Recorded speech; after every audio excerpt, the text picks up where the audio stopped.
Hi, my name is John Dubois, and I am the designer of Avignon, A Clash of Popes by Button Shy Games, soon to be published by Frosted Games. And this game kind of came from actually a Twitter conversation with designer Daniel Solis, where he posted a design idea every few days and basically said, I don't have any thing to do with this idea. If you want to take it and run with it, go for it. And he started out with a tug-of-war concept where players could take actions to move cards or pieces up and down rows. And I kind of took that and compared it to a game by Out of the Box called Word on the Street, where players would spell words and use those spellings to pull lettered tiles towards themselves or push them away from themselves. And I took that theme, that mechanical concept, and applied it to the theme at the time of fairy tale storytelling. That was something I was interested in at the time. And I kind of developed this set of mechanisms around how various fairy tale animals interact. Like, for example, there was a scorpion and a frog. And if you had both the frog and the scorpion stabbed the frog and they drowned, kind of based on that fairy tale. And that did not go over well. The theme really wasn't something people connected with. And then there was a design forum that had a monthly design contest around a theme. And basically it was kind of a short pitch. And 1 month their theme was religion. And I looked at that theme and said, okay, lots of people are going to submit games to this about dogma or beliefs of religions. And I think you could get more purchase to a general audience by actually making a game about the history of a religion. In particular, if you could make that history more about the religion's politics than its beliefs. And that's where Avignon came from. You know, Avignon is a game about the history of the Catholic Church, but it's not really about Catholicism. It's really about the politics and intrigue within the church during that time. And so that is kind of what I pitched. People on the forum really liked the pitch. It took second in the contest that month. And so I decided to go ahead with that re-theme. And, you know, at that point, it was already in a 15-card format based on the cards that I had. And so kind of fitting it into the 18-card format for Button Shy was not something that was difficult at all because it was already there. All we did was trim the cards down a little bit so we could add the map cards. I took it to a playtesting convention. It went really well, and it kind of went from there. And where a lot of the interactions people enjoyed was with some of those fairy tale elements that I had reinterpreted into interactions between people of various roles. Like, for example, the scorpion and frog interaction, where if you had both the scorpion and the scorpion stabbed the frog and you lost.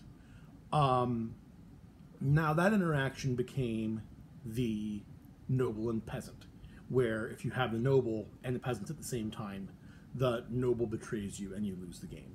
And so a lot of those ideas from the original fairy tale design translated over to the main game in the Catholic Church theme. And so that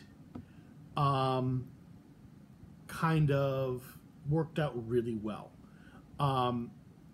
This design is something that I also really personally connected to a lot more than the original theme because I grew up raised in a very Catholic family by a father who was very interested in both the history and politics of the church. And so I grew up with a lot of these stories and a lot of how the church's current structure developed. And in fact, when it came to developing the expansions and we needed more roles, and I was running out of ideas myself and positions in the church, he was the person I called and said, okay, I need somebody who's higher than a archbishop, but lower than a cardinal. Who even would that be? And we were able to talk through and gain some he was able to give you some guidance in that regard, and that was really helpful.